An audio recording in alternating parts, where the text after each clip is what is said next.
Alors, le string art, loisir créatif, la nouvelle tendance des loisirs créatifs. Exactement, donc comme l'a dit Alexandre, ce n'est pas l'art de porter le string, bien évidemment. Alors le string art, c'est pas vraiment un nouveau loisir créatif. Ça a été remis au goût du jour. C'est surtout un loisir qui existait dans les années 70 et qui a fait fureur.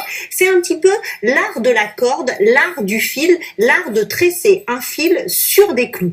Eh bien, ça date des années 70, ça a fait fureur à ce moment-là, mais ça date d'encore plus longtemps, des années 1900. Au départ, c'est une Anglaise qui a eu l'idée de mettre des clous et de passer un fil pour éveiller les enfants aux mathématiques. Alors, aujourd'hui, que fait-on en string art?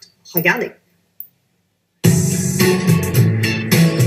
Formés par un tissage minutieux de fils tendus entre des clous, ces motifs géométriques sont désormais partout.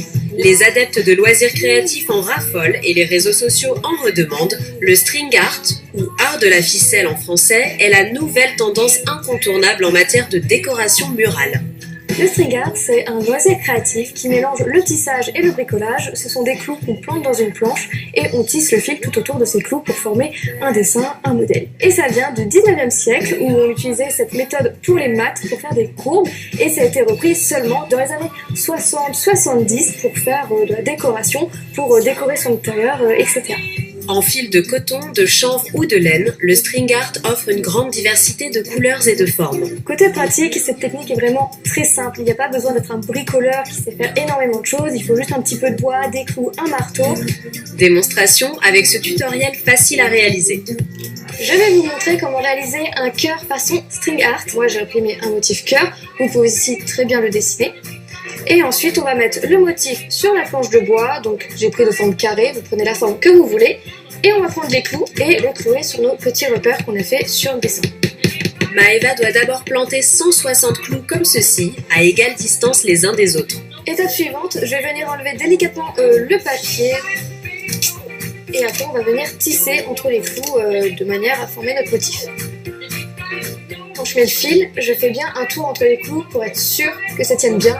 Il suffit ensuite de remplir votre tableau en tissant librement autour de chaque clou pour créer un enchevêtrement de fils assez dense autour du cœur. Et voilà la création façon string art. Voici maintenant une autre création à réaliser avec ce kit clé en main. Cette fois-ci, je vais partir d'un kit pour réaliser des flèches façon string art du coup. Donc la petite particularité, c'est qu'il va falloir respecter des traits bien précis parce que c'est un motif plutôt géométrique. Il faut ici former des triangles, des carrés et des lignes précises. Alors suivez bien le tracé décrit par le mode d'emploi. Petite astuce, pour encore un effet un petit peu plus élaboré, encore un peu plus graphique, vous pouvez repasser sur les traits pour avoir un petit peu plus d'épaisseur dans les fils.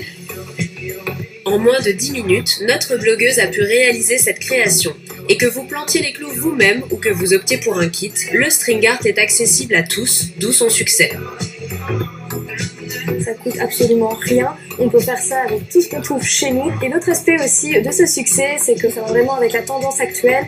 On peut faire vraiment des créations géométriques, aztèques, des choses qui vont très bien avec n'importe quelle décoration d'intérieur. Et c'est pour ça que ça plaît autant. Alors pourquoi un tel engouement sur les réseaux sociaux, Karine? Alors pourquoi un tel engouement? Parce qu'évidemment, comme tous les loisirs créatifs, ça déstresse. Voilà. Alors, on n'a pas forcément besoin de beaucoup de matériel, généralement pour faire des loisirs créatifs, et en particulier sur celui-ci, il nous faut juste un marteau, voilà, des clous et une petite planche en bois et du fil. Voilà, c'est tout simple. Et ça vous plaît pas le string art? Bah, non, alors je sais que vous n'êtes pas très branché loisirs créatifs. Non, mais c'est vrai que, en tout cas, j'ai l'impression d'avoir fait ça moi quand j'étais gamine, dans le genre de cadeaux qu'on offrait à nos mamans pour la fête des mères. Exactement, et vraiment ça revient parce que c'est très simple. Alors là, c'est des créations quand même qui sont assez compliquées, mais déjà vous pouvez, si vous prenez une feuille blanche, vous dessinez votre croquis, vous installez vos clous et vous n'avez plus qu'à posez votre feuille sur la planche en bois, vous enlevez la feuille et ensuite vous passez votre fil. On peut arriver à des créations beaucoup plus techniques, par exemple comme celle-ci. Voilà, vous voyez. Oui. Ou encore, qu'est-ce que vous avez devant vous? Vous avez... Je suppose que c'est une tête d'éléphant. Faites voir. Voilà. Voilà. Sinon, on a aussi un petit ananas. Donc là, c'est plutôt sympa. C'est magnifique. Et surtout, non mais Zézette, c'est sublime. Oh, Zézette, mais non, c'est pas Zézette. Pourquoi vous croyez que ça fonctionne sur les réseaux sociaux? Mais je Parce plaisante. Mais je sais que vous plaisantez. Mais surtout, c'est vraiment une façon de se détendre. Déjà, dès que vous faites des travaux manuels, vous êtes dans votre sphère, dans votre bulle, et c'est une sorte de méditation. Donc, mettez-vous au string art. Comme le tricot.